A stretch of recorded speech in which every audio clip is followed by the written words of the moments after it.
Papo Literário. Apoio cultural Júlia Dumont. Moda, festa e casual. Olá! O Papo Literário de hoje está sendo apresentado aqui do Palácio da Luz, sede da Academia Cearense de Letras, onde pela primeira vez na história uma mulher assumiu a presidência desta instituição cultural, a escritora Ângela Gutierrez, que é nossa entrevistada especial de hoje. Veja o que teremos mais nesta edição.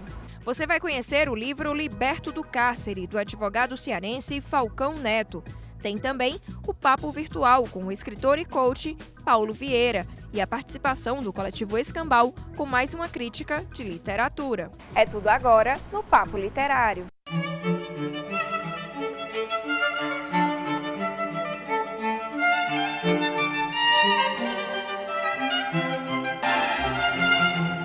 Começamos o programa de hoje falando sobre cárcere, que pode ter inúmeros significados e ser interpretado de diversas formas por cada indivíduo, como mostra o advogado cearense Falcão Neto em seu livro Liberto do Cárcere. A obra descreve um enredo baseado em uma vivência do próprio autor. Confira. Liberto do Cárcere, livro baseado em fatos reais do cotidiano, reflexivo e de autoajuda do advogado e escritor José Braga Falcão Neto, foi inspirado em uma experiência do próprio autor, que em 2006 foi vítima de um sequestro. Essa questão do sequestro é uma vivência que nos traz muitos traumas, muitos medos, né?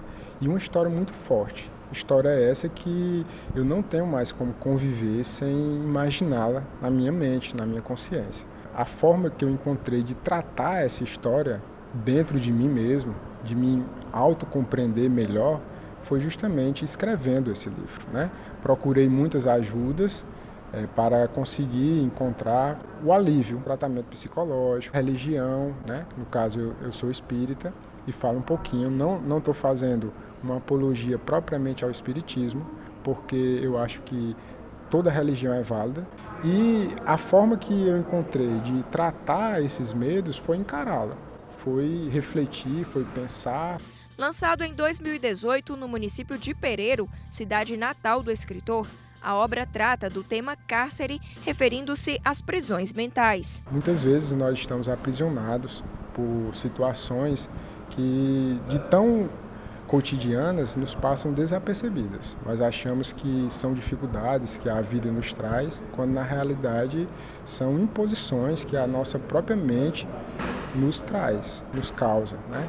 E é dessa forma que o livro vem com essa proposta de autoanálise, de uma reflexão voltada para as pequenas questões do cotidiano.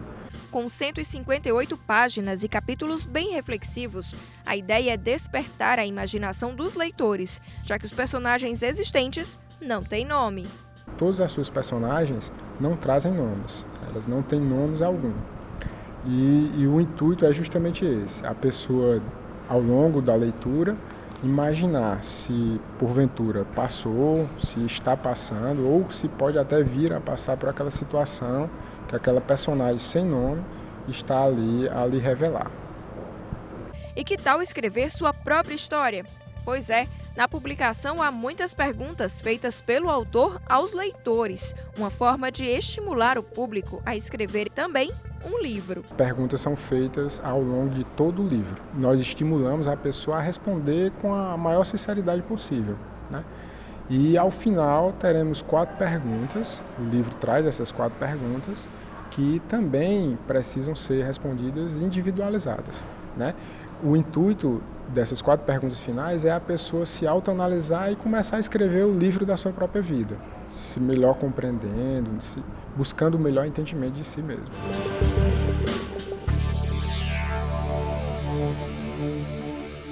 Quem diz o livro de cabeceira de hoje é o artista plástico Jarbas Miranda. Veja a dica literária dele. Eu posso indicar esse aqui, da Avenida dos Ventos, da minha amiga Maria Tereza Leite. É um livro muito bom e ela é cearense, né? Então, eu super indico. recebemos um e-mail divulgando a noite de autógrafos do lançamento do livro Meus Poemas Ilustrados, do professor e escritor Gonzaga Mota, que vai acontecer no próximo dia 14 de fevereiro, a partir das 18 horas, na Livraria Benfica, que fica no estacionamento do Shopping Benfica. Com ilustrações de Valdério Costa, a obra fala de infância, amor, sonhos, paixões. O autor também faz homenagens a vários autores. Desejamos sucesso ao professor e ótimo dia de lançamento. E se você deseja se comunicar com a gente, anote aí o nosso e-mail papoliterário@tvceara.ce.gov.br. O endereço é Rua Oswaldo Cruz, 1985, bairro Aldeota, Fortaleza, Ceará. CEP 60125048 e o telefone é DDD 85 3101 3125. E no período de 14 a 16 de fevereiro, acontece no Centro Cultural Banco do Nordeste, em Fortaleza, e na Escola Euclides Gomes, no P100, o Festival Internacional de Contos Lamparina de Histórias. Realizado pela Casa da Prosa, o festival homenageia a tradição oral africana e a cultura afro-brasileira. Após o intervalo, você assiste a uma entrevista com a nova presidente da Academia Cearense de Letras, Ângela Gutierrez. A gente volta já. Papo Literário. Apoio cultural Júlia Dumont. Moda, festa e casual. Estamos de volta com o Papo Literário aqui do Palácio da Luz, onde a jornalista Mônica Silveira entrevistou a nova presidente da Academia Cearense de Letras, Ângela Gutierrez. É a primeira vez que uma mulher assume a presidência da ACL. Vamos conhecer agora um pouco mais sobre ela e seus projetos.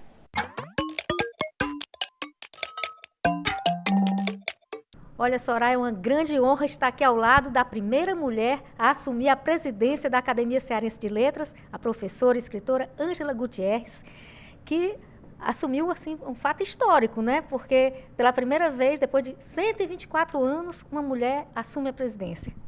É verdade, Mônica. É uma honra para mim e é também uma maneira de abrir mais uma porta para as mulheres, né? O primeiro presidente foi Thumais Pompeu, que era meu bisavô. Então, de certa forma, como acadêmica, eu estava chegando aqui na academia, retornando à casa do meu bisavô, a casa de Thumais Pompeu, né? Primeiro fui só acadêmica, porque era tão ocupada na universidade que não tinha muito tempo, alguns primeiros anos. Depois eu já comecei a participar nos ciclos de conferência, depois já fui diretora cultural, então já coordenava essa parte cultural da academia. Na última gestão do Biratã Guiar, eu já fui vice-presidente, então é um caminho, né? E isso é muito importante hoje, principalmente porque as mulheres estão... Eu sei que é um termo que está sendo muito usado, que é empoderamento, né? E a academia está bem servida de mulheres também, né? Tem muitas mulheres. Exatamente. A academia nunca teve, ao mesmo tempo, tantas mulheres, porque agora nós somos 8 e brevemente já tem uma escritora, Graciane, que já foi eleita, mas ainda não tomou posse, né? Ao longo de toda a vida da academia, teve, acho que 14 ou 15 acadêmicos. Então, nessa época agora, nós estamos já formando um contingente, né? Já era tempo, né? Já era tempo. Inclusive, a primeira mulher a entrar na Academia Brasileira, uma cearense, Raquel de Queiroz, e a gente tinha que dar esse impulso já há muito tempo. Exatamente. Aqui na academia, a primeira mulher a entrar foi Alba Valdez, uma escritora, jornalista, uma mulher muito valente, corajosa, que lutava pela dignidade da mulher, pela educação, pela cultura. Infelizmente, em 30, depois da morte de Thumais Pompeu, houve uma outra reorganização, o nome dela não apareceu. E ela bravamente fez um artigo chamado De Pé, em que ela diz, eu acho bonita a força, a coragem dela. Lembre-se que nós estávamos em 30, né?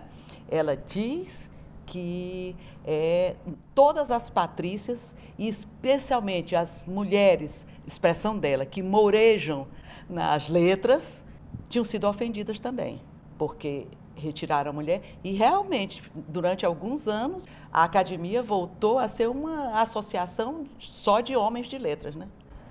Mas em 36 ela entrou no Instituto do Ceará e em 37 ela entrou na academia e fez um discurso muito bonito. Bacana. Agora, no seu discurso de posse, você falou de algumas metas, entre elas as parcerias e a valorização dos autores cearenses, né? Nós chegamos numa fase em que já não precisamos mais assim de grandes obras de engenharia como foram feitas nos últimos anos por meus 2 últimos antecessores, José Augusto Bezerra, que fez a recuperação de toda essa parte do palácio, e do Biratã Aguiar, que também restaurou a parte de baixo, que é térreo para a Sena Madureira. Então, nós poderemos agora nos dedicar à missão da academia, que é toda ligada à cultura.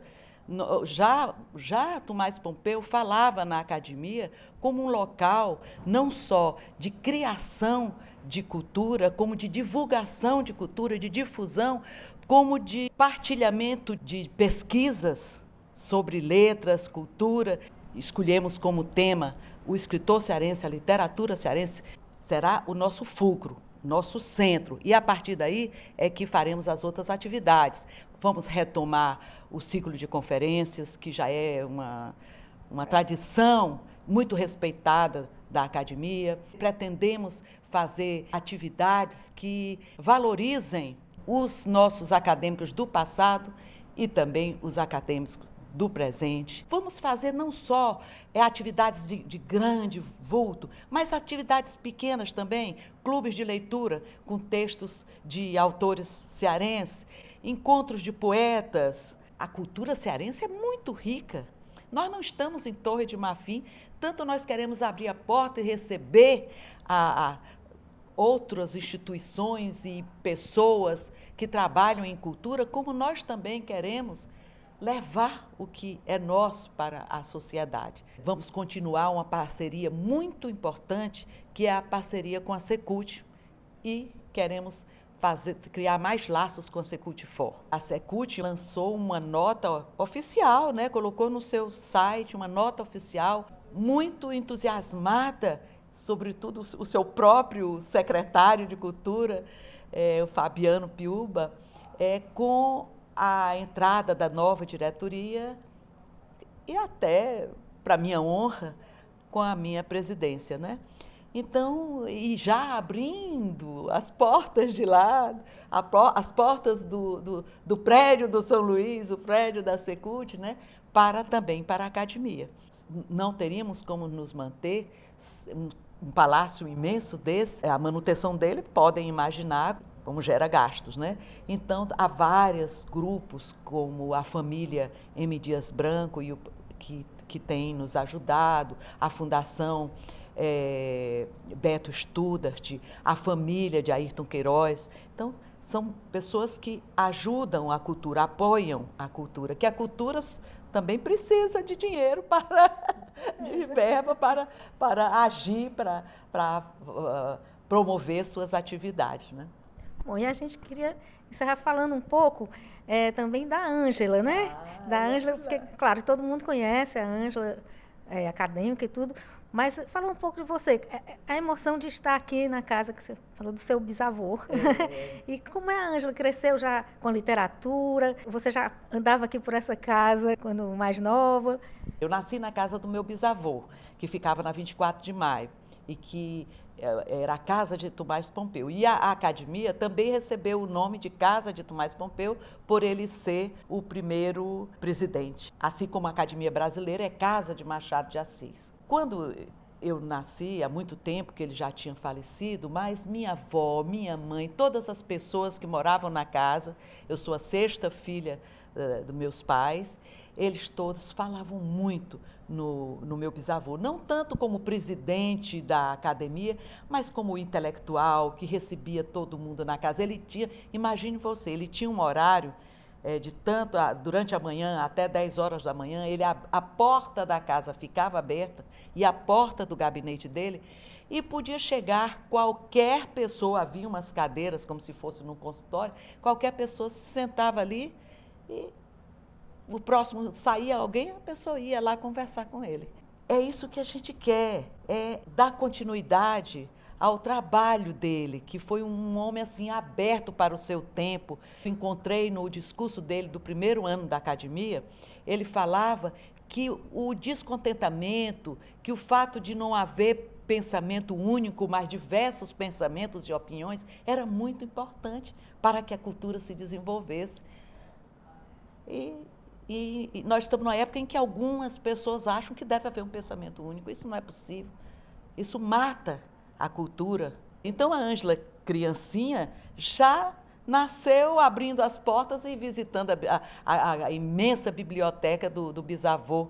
E meu pai, Luciano Cavalcante Mota, era um homem muito culto, muito lido, conhecia cinema, conhecia todas as artes, então ele passava isso para a gente com uma naturalidade. Na hora do almoço ele falava em cinema, falava em pintura, falava em música.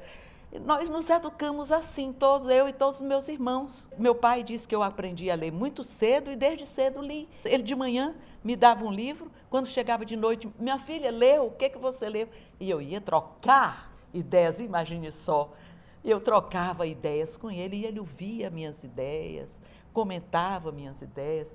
Agora, quando eu entrei na Universidade Federal do Ceará, que é minha outra casa, que eu amo a Universidade Federal do Ceará, como entrei como aluna, adolescente e tudo, havia uma grande tristeza. Nós estávamos no país e no tempo da boca calada. Não se podia dizer nada, era ditadura. Paulo Freire, não se podia estudar Paulo Freire, era proibido estudar Paulo Freire. Então, isso foi um momento de muita dor para mim, mas, felizmente, havia umas mentes iluminadas na universidade, que ao mesmo tempo eram daqui da academia, como Moreira Campos, Arthur Eduardo Benevides, Horácio Dídimo, Santos de Azevedo e tantos outros, que alguns foram meus professores e outros meus colegas. E que entre nós conversávamos sobre literatura, sobre o mundo, sobre a vida, né? Um dia o doutor Arthur, depois de uma reunião do departamento, me disse: Ângela, minha filha, por que você nunca se candidatou, não se candidatou ainda para a academia? Ah, doutor Arthur, eu estou muito verde, quem sou eu diante desses grandes nomes da academia e tal? Ele me parou assim: não, Ângela, todos que estão na academia querem você lá. E eu já fiquei assim meio feliz, mas não foi decisivo. Decisivo foi ele dizer: você não quer entrar na casa do seu bisavô? Porque aqui é chamado Casa de Tomás Pompeu. Tocou no meu coração, mas tocou profundamente. Então eu parei para pensar, fui muito bem recebida, fui eleita por unanimidade, foi algo também muito bonito. E ao mesmo tempo, na universidade, eu fiz o mestrado, doutorado e pós-doutorado, eu fiz na Universidade Federal de Minas Gerais, né?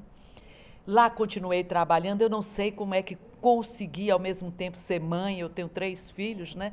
Tomar conta de uma casa, fazer mestrado, doutorado, pós-doutorado, eu não sei, nós mulheres somos múltiplas. Alguém me perguntou, vai haver alguma diferença entre ser uma presidente mulher agora e os presidentes homens? Eu disse, vamos ver, mas uma coisa eu já posso dizer.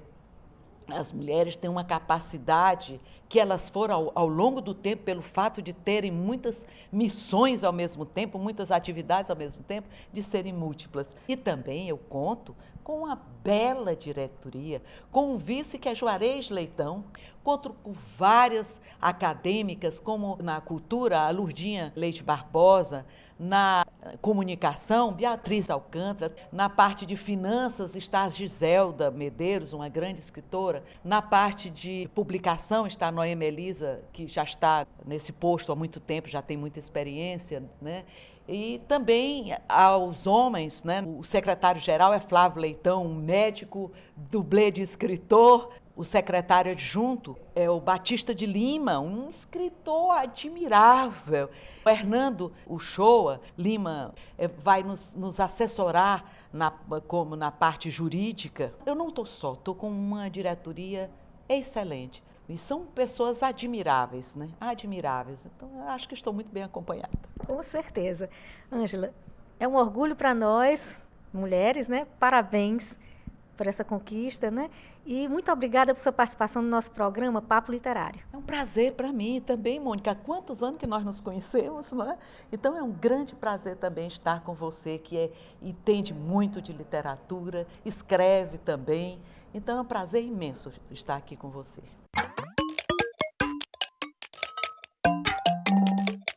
No próximo bloco, você confere o Papo Virtual com o escritor e coaching Paulo Vieira e a participação do coletivo Escambau com mais uma crítica de literatura. É logo após o intervalo. Papo Literário. Apoio cultural Júlia Dumont. Moda, festa e casual. Estamos de volta com o Papo Literário aqui da Academia Cearense de Letras. E o Escambau tem sempre uma novidade para compartilhar com a gente aqui no Papo Literário. É com você agora, Wilson Júnior. Olá, amigos do Papo Literário. Hoje vamos conversar sobre o livro Sobre a Escrita, de Stephen King, um dos autores mais prolíficos dos Estados Unidos. Desde 1974, quando ele publicou o primeiro livro dele, praticamente todos os anos ele tem pelo menos uma publicação. Alguns anos ele tem 2 até 3 publicações, né, o que é um absurdo.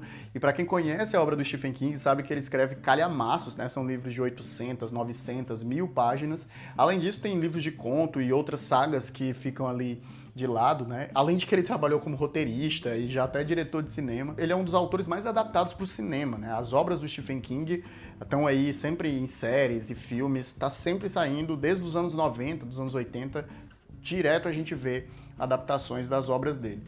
Mas aqui é um livro de não ficção, né? Curiosamente, com um autor extremamente prolífico nesse sentido, a gente trazer uma obra fora, né? É na realidade um livro onde ele vai falar do processo criativo dele, do processo de escrita dele.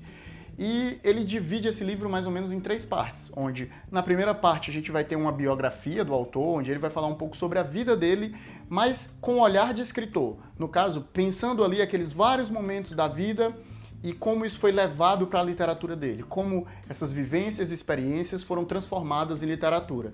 E também vai falar um pouco sobre os primeiros momentos onde ele manda texto para a revista e não é recebido e etc, esses dramas do escritor. No segundo momento é mais ou menos uma oficina, onde ele vai dar dicas de escrita, de como construir diálogos, de criação de personagem, de que tipo de palavra usar ou evitar. Se você talvez tenha feito um curso de escrita, muitas das dicas que tem nesse segmento você deve ter visto, porque os professores de curso de escrita costumam usar o Sobre a Escrita como um dos seus materiais de referência. E no terceiro momento ele vai falar sobre o acidente, né? Em 1999, o Stephen King foi atropelado, ele teve traumatismo craniano, as costelas quebraram e perfuraram o pulmão, foi uma coisa bem drástica, ele quase morreu, porém no mesmo ano ele se recuperou e voltou a escrever. E 99 foi o ano que ele estava trabalhando no Sobre a Escrita, então, obviamente, quando ele foi lançado, a primeira edição em 2000, esse incidente acabou entrando dentro da obra. Então, é um livro que, por mais que seja um livro que pareça técnico, ele na verdade é muito gostoso de ler. Ele é um livro muito fácil de ler, especialmente porque o Stephen King vai usar a linguagem narrativa, né? Ele vai usar essas habilidades dele de contação de história para transformar essa experiência de curso, de certa forma, numa experiência mais agradável. Então, ele tem ali esses 3 momentos muito distintos, mas no fim das contas a sensação é que é um livro muito fluido. Se você gosta do Stephen King, conhece a obra dele, é excelente mergulhar nesse livro, porque é interessante você conhecer como a mente de um autor funciona. Mesmo que você não goste muito dele, e talvez você seja um escritor, aqui é um material excelente para você refletir um pouco sobre o processo criativo e sobre a aprendizagem de escrita. Essa é a minha sugestão para vocês. E antes que eu me esqueça, a gente tem o Clube do Livro, que vai acontecer na primeira semana de março. Dessa vez a gente vai ler o livro do Raduan Nassar, Lavoura Arcaica. Então, se você quer chegar lá no dia do Clube do Livro, estando ciente, tendo lido o livro, tem que começar agora. A gente se vê na próxima e tchau! No Papo Virtual, o escritor e coaching Paulo Vieira fala do método do poder da ação, realizado em vários estados e que também virou livro.